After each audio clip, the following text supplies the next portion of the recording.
Meu Senhor, meu Deus, creio firmemente que estás aqui, que me vês, que me ouves. Adoro-te com profunda reverência.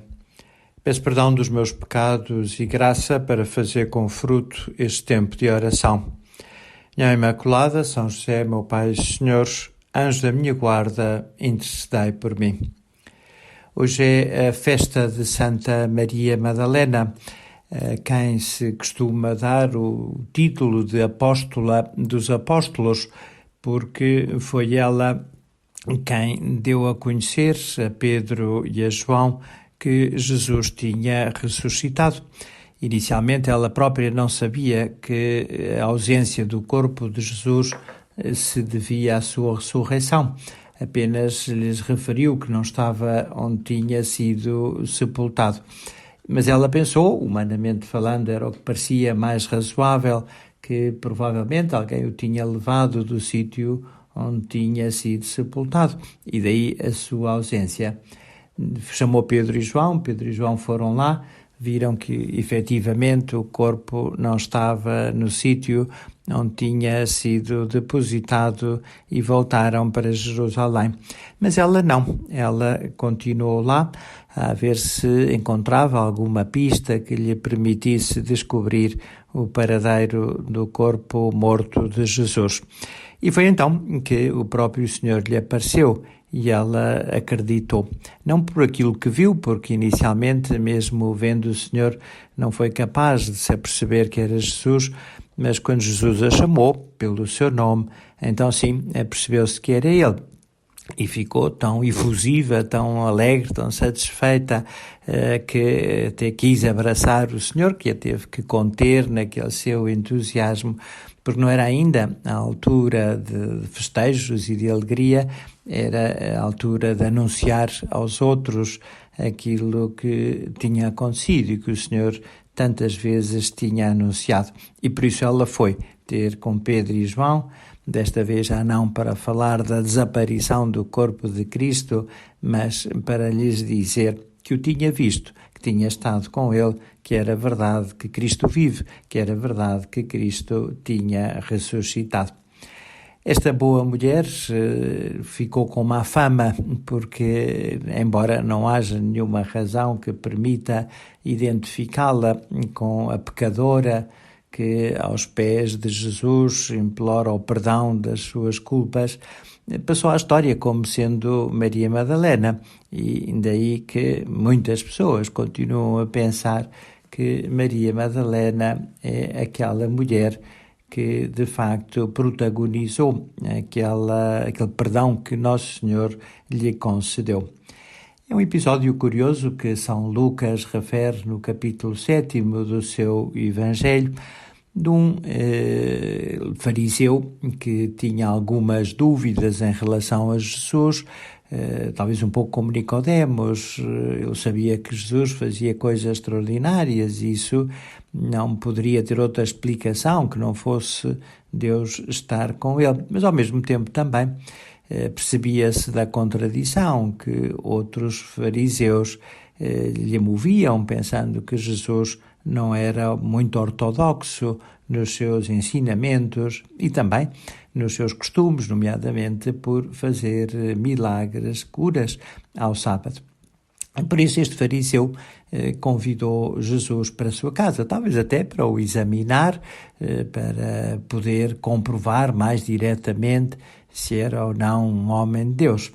E foi quando estava em sua casa que uma mulher, que era conhecida por ser pecadora na cidade, se aproximou de Jesus e, de fato, colocou-se a seus pés e por detrás dele começou a banhar-lhe os pés com as suas lágrimas e os enxugava com os cabelos da sua cabeça. Os beijava e os ungia com o bálsamo. E aquele homem, aquele fariseu, ao ver aquela mulher, que ele sabia quem era, Jesus podia não saber, pensava ele, porque não era dali, mas toda a gente conhecia esta pessoa por ter um passado que não era propriamente muito virtuoso. E ele então pensou para si mesmo, se este fosse profeta, com certeza saberia qual é a mulher que lhe toca, uma pecadora. Ou seja, para ele aquilo serviu-lhe de prova de que afinal Jesus não era o Messias, não podia ser um profeta, porque se fosse um profeta, se fosse um Messias, não toleraria que uma mulher pecadora se aproximasse dele e tivesse aquelas manifestações de afeto que aquela mulher teve com Jesus. Mas sabemos que Jesus lê também o nosso coração e os nossos pensamentos, e por isso não foi preciso que ele exteriorizasse essa crítica para que Jesus lhe pudesse responder. E, de facto, Jesus disse, olha, vou-te fazer uma pergunta. E ele disse, muito bem, mestre, então faz lá a pergunta. E Jesus disse, olha, havia 2 pessoas que deviam a uma terceira. Um devia muito, outro devia pouco. Ambos foram perdoados. Qual é aquele que deve estar mais agradecido? E ele respondeu, era aliás uma resposta fácil, uma resposta óbvia. Bom, pois aquele que tinha a maior dívida, porque foi aquele que mais ganhou com o perdão do terceiro, foi aquele a quem lhe foi concedido uma maior graça. E Jesus respondeu-lhe, disseste muito bem, mas tu vês esta mulher, entrei em tua casa, não me deste água para lavar os pés, mas ela com as suas lágrimas banhou os meus pés e enxugou-os com os seus cabelos. Não me deste o ósculo, porém ela, desde que entrou, não cessou de beijar os meus pés. Não ungiste a minha cabeça com bálsamo, porém esta ungiu com bálsamo os meus pés. Pelo que te digo, são-lhe perdoados os seus muitos pecados, porque muito amou. Mas ao que pouco se perdoa, pouco ama. Depois disse à mulher, são-te perdoados os pecados. Impressionante esta lição de Jesus àquele homem que no seu interior murmurava e que se julgava até superior àquela mulher. Ele era seguramente um bom cumpridor das regras, das leis, ele provavelmente arrasava, ele provavelmente não fazia grandes pecados e por isso ele considerava-se até em condições não só de julgar o Senhor, e por isso tinha levado a sua casa, mas até de condenar o Senhor no seu interior, já tinha chegado à conclusão que ele não podia ser profeta, nem o Messias, por ter permitido que aquela pecadora lhe tocasse. E esta pequena história tem grandes ensinamentos para nós, porque também há pessoas que parecem boas e afinal são más, como o fariseu, e também há pessoas que parecem más e que afinal são boas, como aquela mulher. De facto, ele julgava-se uma boa pessoa, até um fariseu que cumpria com todas as leis e que era até seguramente uma pessoa piedosa, e que não queria fazer mal a ninguém. Mas Jesus condena-o, e condena-o por 3 pecados que ele tinha acabado de fazer e de que ele nem sequer se dava conta. E quais são esses pecados? Pois o Senhor diz-los, entrei em tua casa, não me deste água para os pés, não me deste o ósculo, não ungiste a minha cabeça com bálsamo. Ora, eram 3 manifestações de falta de respeito, de falta de delicadeza, de falta de amor a Nosso Senhor.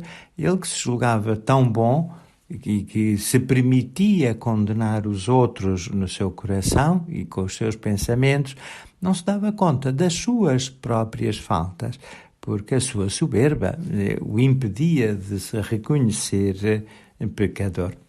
E se encontramos aqui uma pessoa que parecia boa, mas afinal era má, também encontramos aqui uma pessoa que parecia má, mas afinal era boa, porque esta mulher é certo que tinha feito pecados.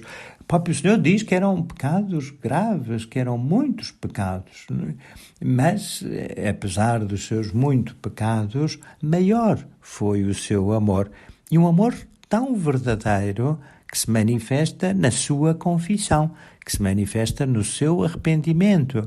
Ela não se justifica, ela pede perdão a Jesus. Pede perdão a Jesus com as suas lágrimas, pede perdão a Jesus com aquela sua atitude.